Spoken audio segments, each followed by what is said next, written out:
he can only stay with us till 2 o'clock. Oh, is that right? Chill too? Okay. 1, 2, 1, 2. You did talk to him, though? Yeah, just a minute ago. Okay. Oh, yeah. So how you doing? All right? We will just do our 2-minute thing and then call him back. Yeah, let's just go ahead. Yeah. All right, ready? Yeah, sounds good. All right, here we go. Welcome. You're listening to Sports Econ 101, the show where we discuss sports topics from a business perspective. I'm your host, Edward Brown, along with my co-host, Bruce McGowan, longtime sports radio personality. Now, last week you weren't in the studio. That's when right. We had you on the phone. Now we get to see your pretty face in the studio. My wrinkly face. Your my daughter. You got a face for radio. Face for radio. There you go. Okay, today's show is going to be kind of fun. Who's going to be our guest today? Yeah, we got a former college basketball coach and college basketball player who now does some radio commentary on the Warriors pregame show. Kerry Keating, local guy, and we're going to talk a little college and pro hoops with him, so that'll be fun. That's neat. We've had Gary St. Jean on before. Oh, yeah. He was a coach and commentating on the Warriors, so that'll be interesting to have Kerry Keating on. Where is he doing his commentating from? He's doing it on the flagship station of the Golden State Warriors, which is an FM station in San Francisco, 95.7 The Game. It's an all-sports radio station. Yeah, because they changed over from KNBR. They did. My old station carried them for years, but they jumped over to another station because they were kind of getting the short shrift that the Giants are also, San Francisco Giants are also on KNBR, and they get precedent. Wow. It's amazing because the Giants are in the cellar and the Warriors are the most exciting team in any sport. Well, the Giants aren't in the cellar anymore, though, but they were. That's true. Yeah, they did win 5 in a row, so I don't think they're going to stay in the cellar. I think San Diego is going to stay in the cellar. Boy, that's kind of a shame. San Diego just never seem to get out of there. That's a bad sports town. You think about it. They've lost their basketball team. Twice they've lost basketball teams. They've lost their football team, which really was their number one franchise, the Chargers, and the Padres stink. Yeah. And they don't have any major college. They have San Diego State down there, but that's not a major college. And they used to be the San Diego Clippers. And then, San Diego Clippers went to L.A. Yeah. And then they had what were called the Conquistadors in the old ABA. Oh. And they had the Rockets in the NBA. The Rockets went to Houston, so they lost 2 teams, to L.A., to Houston, and then the Conquistadors folded, of course. All right. This segment of Sports Econ 101 is sponsored by Pacific Private Money, providing mortgages that are currently yielding over 7.5%, secured by real estate. Doesn't get any more conservative than that. Check them out at pacificprivatemoney.com. I will. Don't touch that dial. Sports Econ 101 will be right back. All right. So how you been doing? All right. Yeah. Some stressful stuff. You got your things straightened out with the lighthouse yet, or is that still kind of a pain? Don's been doing Don's been doing a pretty bang-up job. Oh, we got good. 70 long-term people, and we got 10 on a waiting list. Wow. Which is pretty good. That's great. Yeah, she's going gangbusters. I got to get up there sometime. We got to do go up there for a... Oh, yeah. Molly will love it. Yeah, it sounds like mini golf and all that. Yeah. It sounds like a kind of an out-of-the-way fun place. Yeah. How long have you owned it? Since 2009. Now, do you own it, or is your well, company own it? Equity Bancorp Mm-hmm. is the managing member, Right. and we own 25%. Oh, okay. But we make all the decisions. Okay, gotcha. So you've been in property management for a long time now, haven't you? Yeah. No. That's good. Well, I mean, it's headaches, but it's also good. It's a good investment. Yeah, I mean, I like being in the bank, like Pacific Private Money. Yeah. Then I don't have the toilets and tenants, as they say. Yeah, tell me sometime about how you got into the business world, because it sounds like it's... Oh, it was really interesting, actually, because I went from, bachelor's degree in accounting and master's in tax to doing financial consulting. Yeah. And then the heyday thing happened by chance in 1991. Uh-huh. And You're just a we'll kid get more then. time, yeah. I'm 31. Yeah, but that's still fairly young. Fairly young, yeah.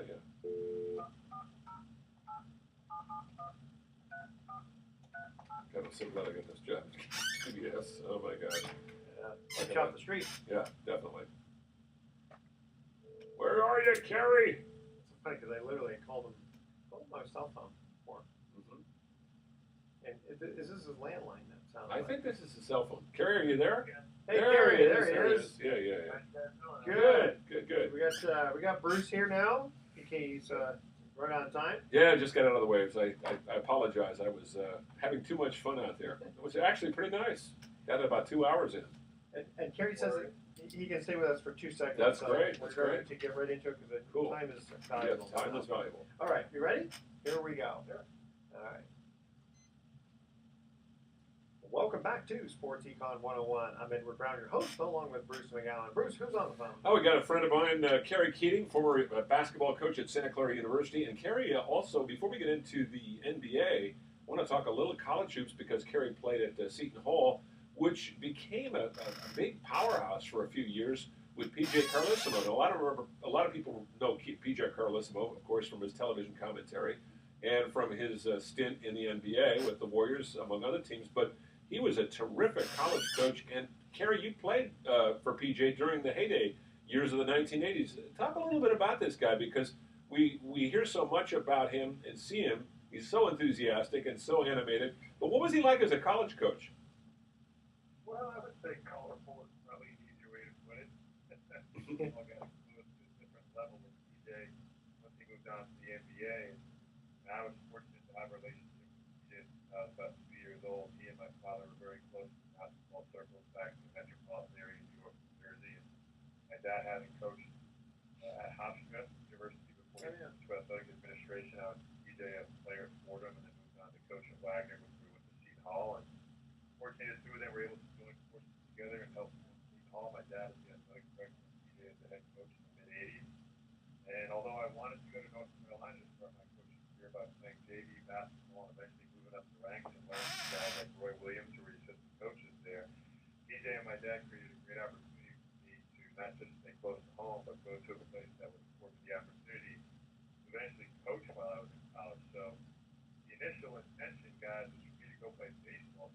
That's really my better sport, my first love. And that kind of went out the wayside after the final 4 year. They had an exodus of players, and we had some openings, and PJ asked me to walk on that year, which I did, and put the baseball career to the side. And the next thing I know, my dad and PJ agreed to purchase the first digital computerized editing video system in college basketball. And lo and behold, the position was created for me as a 19-year-old sophomore, and I was able to serve on the staff as an undergraduate, essentially a position that exists on every single college basketball staff today in the form of a video coordinator while I was an undergraduate. So I did a 3-year apprenticeship while at Seton Hall, got beyond the staff, but also lived with the guys and both ends of the stick and really accelerate my coaching career. And it was a great segue for me to get started, and something that I'll cherish forever. And obviously working for PJ and playing for PJ became one and the same in my college days.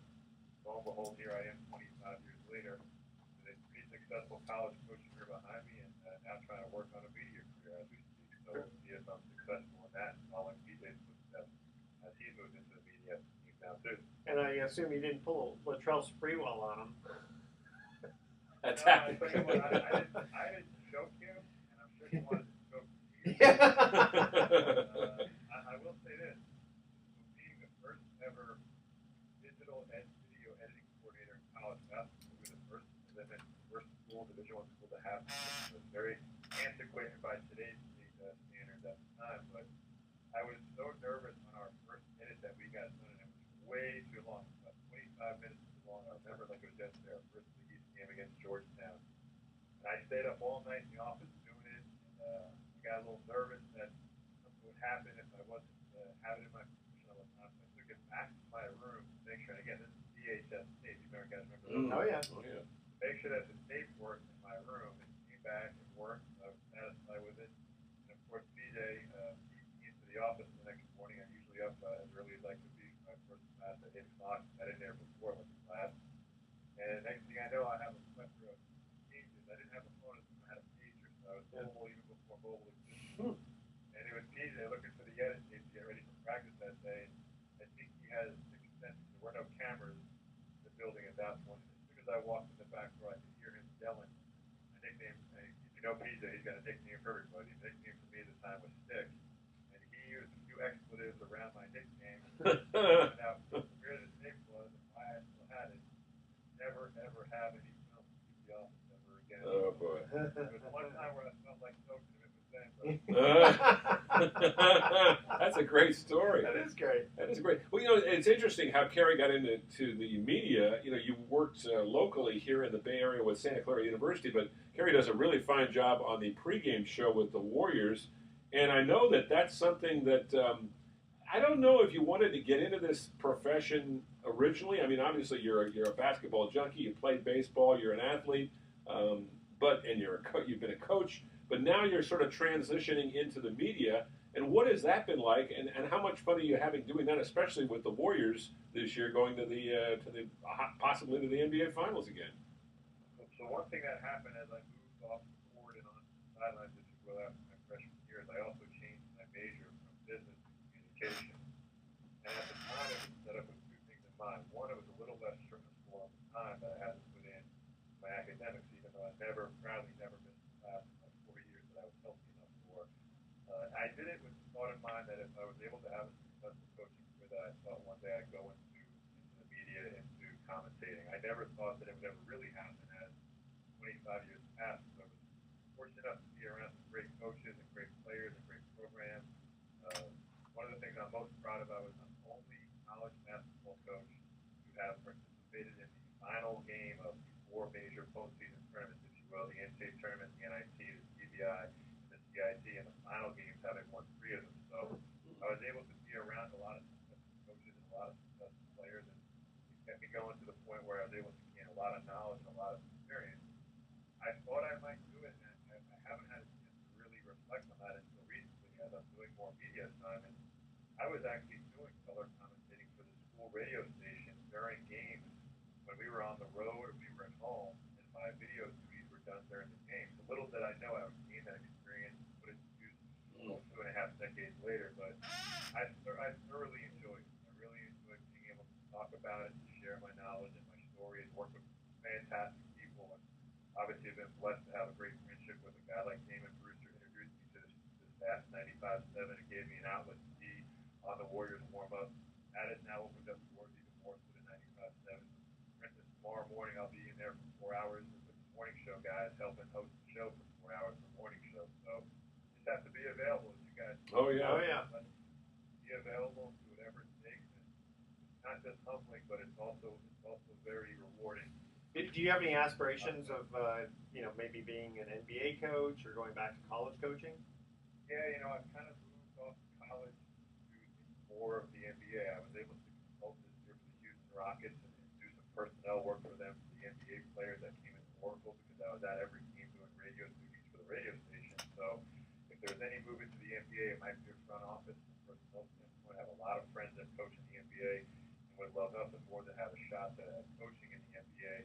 As and being in this area, I've also been able to have an opportunity to do a lot of consulting for tech companies that want an avenue in sports entertainment and celebrity, and using all my contacts to kind of use that on the side and keep me floating while I pursue some media opportunities, both TV and radio. So, and if they bring back VHS, you're the man again. Oh yeah. The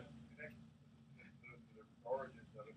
I really appreciate it. So. Well, at least you weren't a beta man. Remember Betamax? I had a few experiences with Betamax before. I was growing up, but this has been something that kind of just led to one thing led to another. And my duties with ABC TV and Larry Beal on the post game now, with TV games on the weekends that are coming up, via airing all the finals on ABC. I have a chance to work with Mike Schumann and very cool. and Larry Beal. I really, really enjoy this stuff. It's something that I work at. It's a lot of work. I get a lot of rousing to the amount of preparation I put into this thing, knowing that I'm only going to use about 2% of it, but it helped me get to the point where I had success. Absolutely. I think it's better in the media too. Yeah, Kerry, stay with us. We got to cut to a break. I'm going to ask a trivia question. If you know the answer, don't answer it until we get back from break. All right, here's our first trivia question. We're talking baseball. Who is the only player in Major League history to lead the league in triples, home runs, and RBIs in the same year? That's our question, all right? Email Edward. Yeah, that's our question. No Googling it yet. Email Edward at sportsecon101.com the answer to that question. Again, I'll read it again. Who is the only who is the only player in Major League history to lead the league in triples, home runs, and RBIs in the same year? All right. Good question. And it's interesting. Just really quickly before we go, Kerry, you mentioned about all the preparation. I understand that Alex Rodriguez was doing the same thing, and he actually did a very good job doing analysis for baseball. Don't touch that dial. Sports Econ 101 will be right back. All right, thank you. Let's. I'm going to save this file, and then we'll get into one good more. Stuff, Kerry. Yeah, very good. Here you go. I'll preface this by saying I took a intermittent class in college. Oh, did you really? Yeah. Well, that's become a big time. Sabermetrics. Here you go. Oh yeah. That's right. It's become a big time deal. Kerry, how old are you anyway? You're in your early 40s? I'll be 46 in July. Oh, okay. No, he's just a kid. Got a family, wife, kids, or anything? 2 boys, 5 and 7, 5-year-old, 6 kids already. Oh my gosh. Going to be an engineer. Oh my gosh. You got your hands. Your wife's got her hands full. There you go. That's great. That's great. That's great. Yeah, it's raising a family. It just changes everything. I waited until I was in my 50s to have a kid. My wife and I spent 10 years together. Then she finally put her foot down and said, "I want a kid." So we have a 12-year-old daughter now, which is a lot of fun. But my wife and daughter are not interested in sports in the least. No, my wife said she wanted a kid. I went and bought her a goat. Okay. All right. We'll come back, and then you want to. What do you want? Let's get into the NBA a little bit. Okay, Yeah. all right. Let's talk some hoops. Let me know when you want to answer the trivia question. Oh yeah. Okay, We'll do that right off the We're top. going to do it right down. Yeah. Okay, hold on a second. Welcome back to Sports Econ 101. One more time. I'm Edward Brown, your host, along with Bruce McGowan. First trivia question. Who is the only player in Major League history to lead the league in triples, home runs, and RBIs in the same year? I've got an idea, but I'm going to let Kerry take a stab at it first, and I'm going to... Yeah, go ahead, Kerry. You have any idea on that one? So growing up in New York, either a Mets fan or a Yankees fan or my family, because my grandmother was a Mets fan and lived in Long Island, just close to the State Stadium. We hybrided that, but you have to know who your opponents are if you're a Yankees fan. And growing up in the 70s, obviously the Yankees. I have one of my most prized possessions is a World Series signed ball by the entire Yankees. You have to know who your opponents are. So if I'm thinking along the same lines of the same guy who also had total bases slugging and on base that year, if I'm not mistaken, in 1978, that would be Jim Rice. That is 100% Wow. accurate. I'm I love impressed. that. I am impressed. I thought it was some speedster, from the past, maybe a Willie Mays, because Willie was, believe it or not, early in his career, he was always a good base stealer, but he led the league in stolen bases for 4 years in the 1950s when he was in New York. I would have said Mickey Mantle. Yeah. More back, Yeah, that's true. Yeah. Yeah. He has to emulate Mickey as best he Oh, can. yeah. No, but I'm impressed because he also That's good. he led the league in extra base hits, Did total not know bases that. slugging percentage, and on base. Interesting you mentioned Mickey Mantle because Mickey had all sorts of knee problems, but early in his career, also he was a terrific speedster on the court. His knee. There he tore his knee up. Yeah, we got to talk about the NBA though. It's pretty much a fait accompli. It's going to be the Warriors and the Cavs. Both these teams are rolling as we speak. Neither team has lost a game in the postseason. So many of these games have been blowouts. Kerry, it seems almost inevitable. It's like two trains coming down the tracks heading towards each other. I mean, is this how you see it, or is there any hope in the world that San Antonio, even if Kawhi Leonard, can come back and make any kind of a run, or Boston can make any sort of a run of respectability against the Cavs? Well, Bruce, a great analogy you made in the train rest, because I think if there's a speed train, a high efficiency, cover a lot of ground, low amount of energy, it's the Warriors. They are a multi-dimensional, multifaceted. They got a lot of cars on that train. You can spend your time on that ride. However, the other side of that, we're really looking at the biggest steam engine locomotive pulling a lot of cars behind it that have a little bit of use, but not as much use as they do. This does, I should say, LeBron James. I think what we're about to witness is the transformation of the argument of who is the greatest player of all time, especially Michael Jordan, LeBron James, in and of the fact that he's now in his 14th season and is about to make the finals 7 times in a row. That's amazing. And I know that we in the media, and I can't do that saying we in the media, I'm not even really there yet, but I'm with veterans today, so I'll jump on board. I can't believe we actually try to validate greatness by only having the end result validate that greatness by way of win. I think that there is some value to getting your team and 2 different teams in that, and now essentially 3 different teams in the return to Cleveland to the finals. And as much as I'm admitting that I haven't watched as much as I probably will as I prepare for our ABC and Clinton and 95.7 duties for the final, it's just inevitable that two of them are going to meet up. I think we're going to see something really special, and I think a little bit aside of that, but not in the Bay Area, we're going to really find out. I know we love praise on him left and right on how great a defender he is. We are really going to find out exactly where Draymond Green stands in the all-time greatness of defenders in the history of this league. That's interesting. The Worm was always a big. You're talking about Dennis Rodman. Yeah. The interesting thing about Draymond Green, I mean, he's on the cover of Sports Illustrated a week ago. People are finally giving this guy his due. You look at his stat line every night, and almost every night this guy is in double figures in points, in rebounds, close to double figures in assists. He blocks shots. He steals. I mean, he really is the engine, isn't he, Kerry, that drives the Warriors? You talk about the Splash Brothers and Kevin Durant, but this is the guy that if you pull him out of the lineup, it's going to be tough to win. You know, I've often referenced him as having an appreciation grow for him throughout the season and having to watch every game of his team. This is one of the few transformational players in terms of the fact that he can play in any era of the NBA. I think you can take Draymond, put him in the 60s, put him in the 70s, the 80s, the 90s, the early 2000s, and now.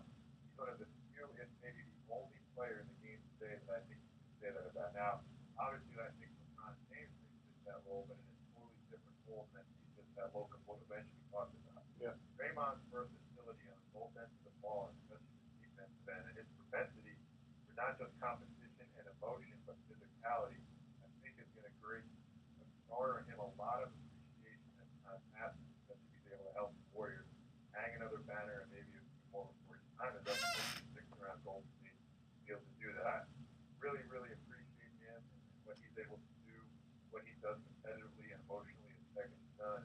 As I mentioned, I think he's staring a big, maybe the biggest test he's ever going to face.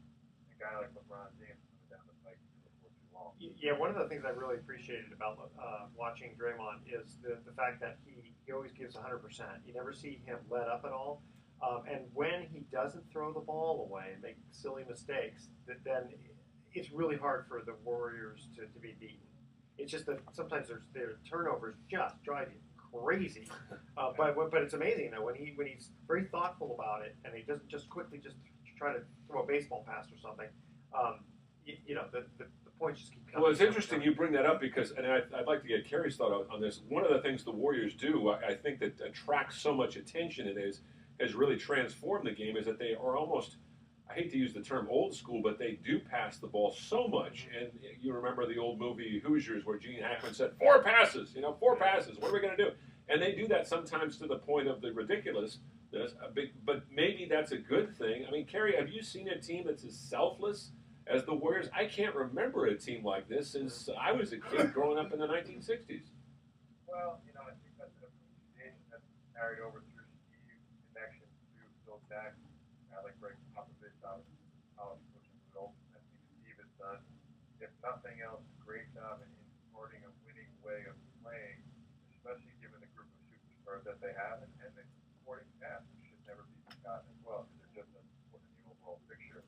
It's fun to watch. I think you guys remember even before this run that the Warriors are on, everybody was heaping praise on the Spurs about the beautiful game and the way that the Spurs passed the ball. Before the Warriors became the team of the moment in terms of passing game, the Spurs were that, with guys like Ginobili and obviously Duncan and Tony Parker. But side note to digression here, I was able to, the first college coaching staff of Duncan in my second year of coaching on my first real year at Wake Forest in 1993. So it's been fun to have been connected to that in a peripheral way, but see what Steve has done, kind of carrying over his time, really imparting the little nuggets that you got of how to play the game the right way. I think in the end, guys, no matter what happens here, which player steps up this year, Russell Westbrook and James Harden, a little bit of Kawhi Leonard dominating individual attention in the form of a potential MVP. I think what you find out is that there's greater appreciation in the end for teams that play the game the right way. There's a certain way this team was positioned play, even 2-pointer, 3-pointer, passing the game, moving, cutting. There's an art form to this team that is pure its form. It's why a guy like Draymond Green can play in any generation, any era. At the end of the day, the team that usually plays that way is the one that usually comes up roses at the end of the season. And I know for one, it's following it as a college up to this point where I'm following it I always use that as an example for my team that what we need to do a little bit better. And inevitably, it became the Celtics. They were winning and defending at a high level with a guy like Garnett. It became the Spurs playing at a high level with passing the ball. And I know if I was doing college coaching today, there's a plethora of examples that the Warriors present now, both offense and defense, and how to play the game the right way. That's something that we're really fortunate to be exposed to here in the Bay Area, and I think it's something I'm looking forward to covering in the years to come, hopefully, as far as the Warriors take it. You know, you mentioned about LeBron James, and the thing he came out when he was 18, right? So he's only 32, which, you know, I mean, it's kind of old for basketball, but, you know, Ginobili's 39, so he's got, you know, probably a good 5 years left in him. And, you know, just the way he dominates, watching the game on Wednesday night, it looked like it was men among boys. You know? I was fortunate to watch this coming up already against a kid named Lenny back in high school at the Adidas. Yeah, kind of the one where Lenny Vaccaro launched LeBron James. So Lenny Cook was the next guy, the next superstar, the next New York superstar to come out. And what I'd say, even seeing LeBron back then against the high school kids, what his body looked like. He looked like a man, true man amongst boys, but he was a man amongst boys as a 16, 17-year-old kid. And now here we are, like you mentioned, as 3 years later, in the prime of his career, getting better. He's doing a phenomenal job of taking care of his body. Yeah. He is a freak of nature. This guy is literally in Karl Malone's body right now. This is what Karl Malone looked like when he was playing, and the mailman was coming down with all the brute force that he had. That's true. Forward in the league. Now, I have a good friend who's the head coach of North Carolina A&T, LaVelle Bowes. He's got a great insight into the game. Very, very good coach. He's connected to a lot of good players in the league. He made a statement on Twitter that made me think about it a little bit more. That we may be witnessing not just one of the greatest players of ever, but in the end, guys, LeBron James ends up being the greatest point guard that's ever played the game. Yeah. I think that's something he doesn't get enough credit for.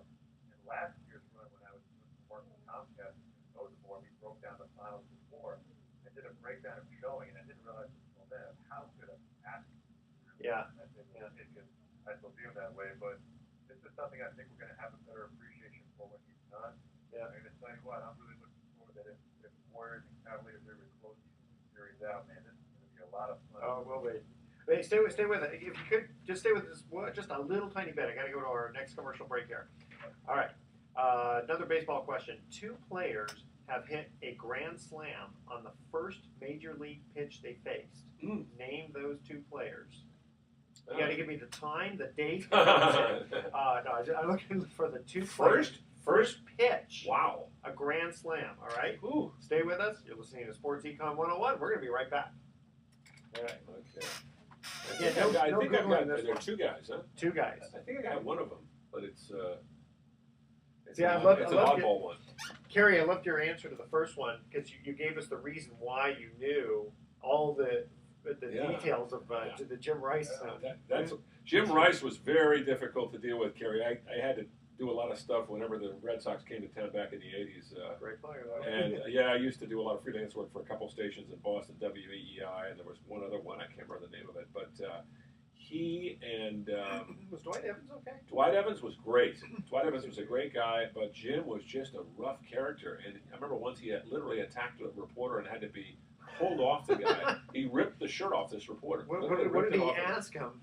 I don't know. Carl Yastrzemski, another guy, and I only interviewed him a handful of times because he was wrapping up his career when I was a young guy. He was very acerbic and sarcastic and what the F do you want? You know? Really? I mean, Well, some of those guys back in the day it was different. It wasn't as much television and there wasn't the social media, so everything was much more informal, and the athletes, especially in baseball, were a lot more. Was it Whitey Herzog who would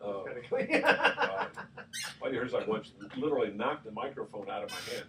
He said, "Get that fucking thing out of here!" Bam.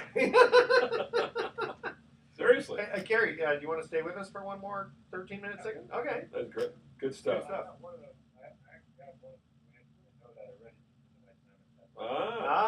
Okay. We'll give you 50% credit. There you go. Okay. Here we go. Welcome back to Sports Econ 101. Edward Brown here along with Bruce McGowan and our special guest, Kerry Keating, who seems to know all the answers. Love this guy. I'm just going to give it a shot here. All right, here's our second trivia question. What's the Social Security number? No, I'm kidding. Two. I mean, come on, you got to know. Two players have hit a grand slam on their first major league pitch they faced. Now, remember, Will Clark hit a home run off of Nolan Ryan. Yeah, in his first game. We're talking a grand slam. Yeah. Name the two players. And Kerry, you say you know at least one of them, right? If I'm not mistaken, because of my association with baseball and my time at Santa Clara, I believe one of them was Daniel Nava. He played at Santa Clara, and then I got the call up and it was the Red Sox. If I'm not mistaken, I think one of them. I know he had a home run. You're correct. I was going to say you probably know it because of the Red Sox, because of your association with the Jim Rice Red Sox one. But he was a Santa Clara player. Actually, okay. Great story and how he got there. Walked on it, Santa Clara, who eventually made it to the bigs. Obviously, very hard to do. So I know I get. You do. Can you imagine standing up to the plate and? That's right. You know, I remember hearing the story about Hoyt Wilhelm, the great knuckleball pitcher who hit one home run in his career, and I believe he hit it in his first ever game, but I'm not sure if it was a grand slam. Oh, okay. No, it wasn't him. No. You had to go back to 2006. It's not too long ago. The Indians, Kevin Kuzminoff. Oh, yeah. He was one of the other players. There's like that. I never heard, you never hear that guy's name anymore. I know. It's amazing how there are athletes that, for their short period of time, they're like comets streaking across the sky, and then suddenly they're gone. Well, it's like when I was collecting baseball cards, and I had, and I still have lots of McGuire and Canseco rookies, but that was at the era when Topps was producing so many of them, they weren't worth anything. But we didn't know that at the time, right? And the guy who was selling me, he goes, "Oh, here's the next great player, Corey Snyder. You got to own a whole bunch of Corey Snyders." Yeah. Some people never remember Corey Snyder. Well, there were about 4 or 5 companies that were making baseball cards Donruss back in Donruss and Fleer in the early 90s. But Kerry Keating is joining us. Kerry. You guys are touching on a sore subject right now. Because one of the biggest regrets I had in my life. Throwing out baseball cards or selling them too cheap. No, you know what? I sold my mid-70s. I had a card. Oh. 70s card. I got to be a freshman in high school with not space, so I could go buy it and get tape at the time. $10. So I am going to try to decide that day and age of social media. To find that guy, and I don't care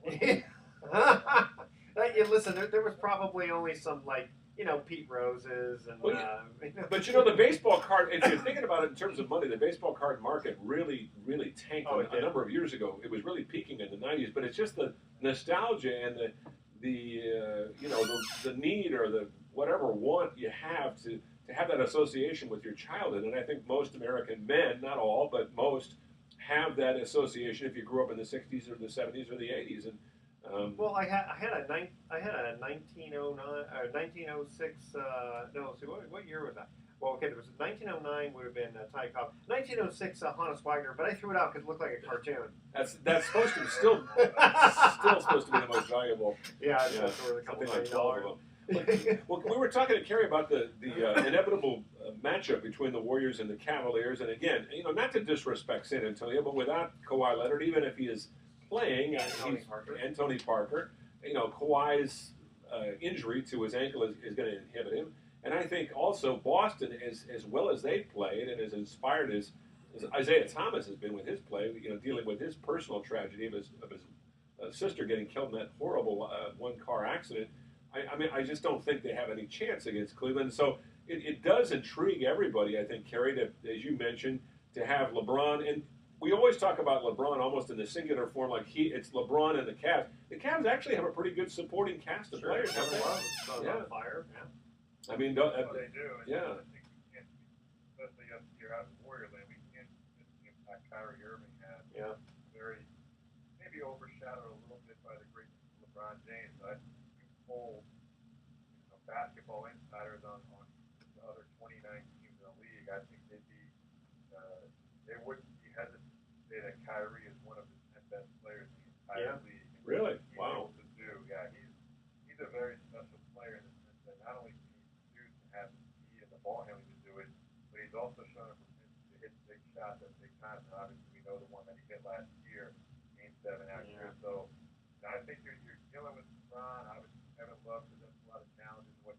How many evolved into as a big four-man and a great passer at that, now a great shooter.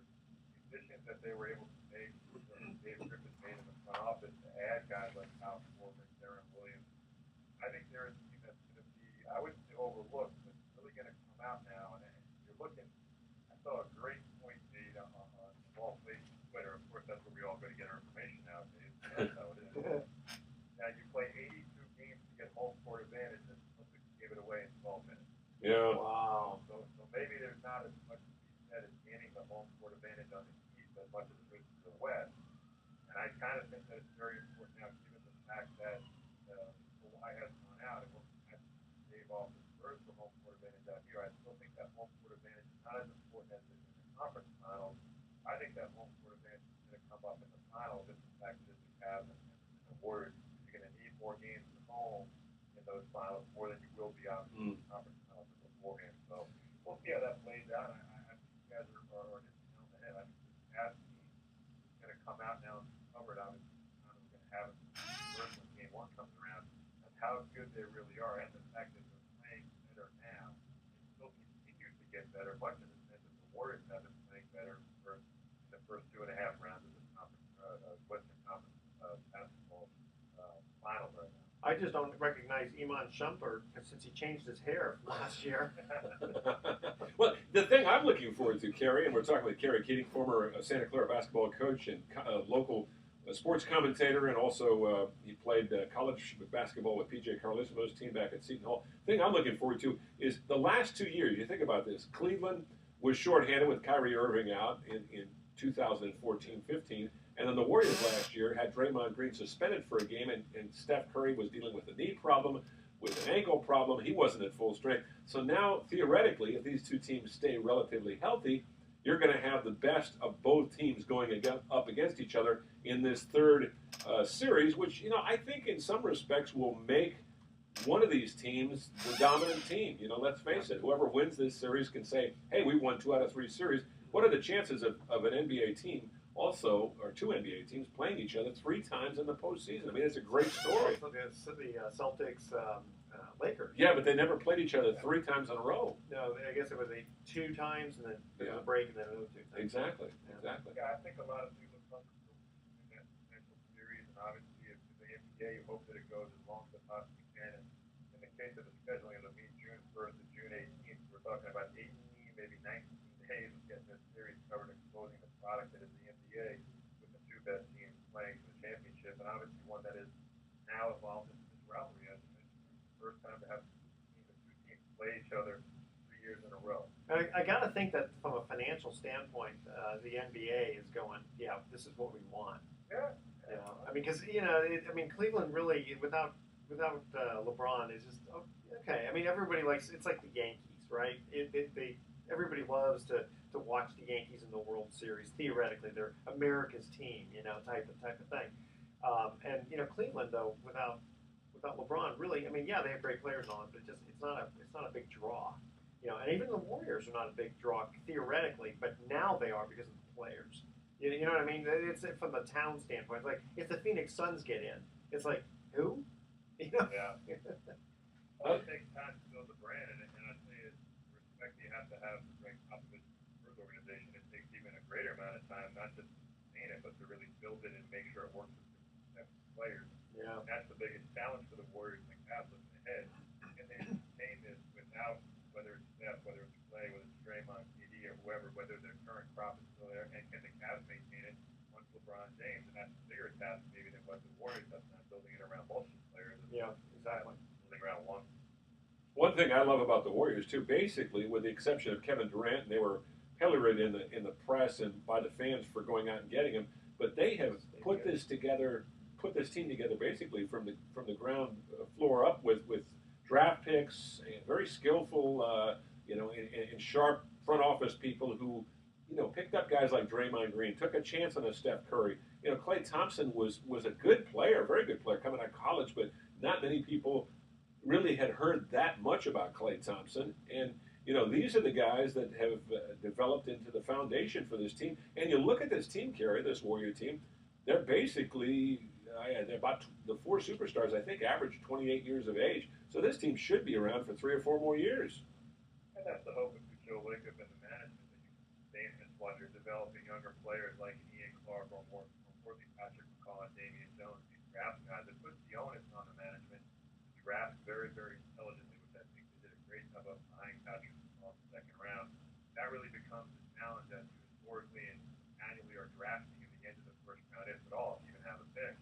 So it really puts the burden on the scouting staff and the development staff. So far, this is what roses in that sense. If they continue to do that, this thing should sustain itself. And what's essentially also have to draft that players who like the first half to have that kind of sitting behind the back of the 9, 10, 11, 12 scout to let them know if you don't produce when your time comes, we're going to bring someone else in here. So a lot of work ahead for the Warriors. I don't think it's all set in stone that they're going to have the success moving forward, but they know they have a lot of work to do while they can, while they do have that success going on right now. And didn't Joe Lacob get booed when they first took over? Yeah, because he traded away Monte Ellis, and That's they wanted to right. keep they wanted him over Steph Curry. It's interesting too when you think about it. If the Warriors win last year, they're not going to.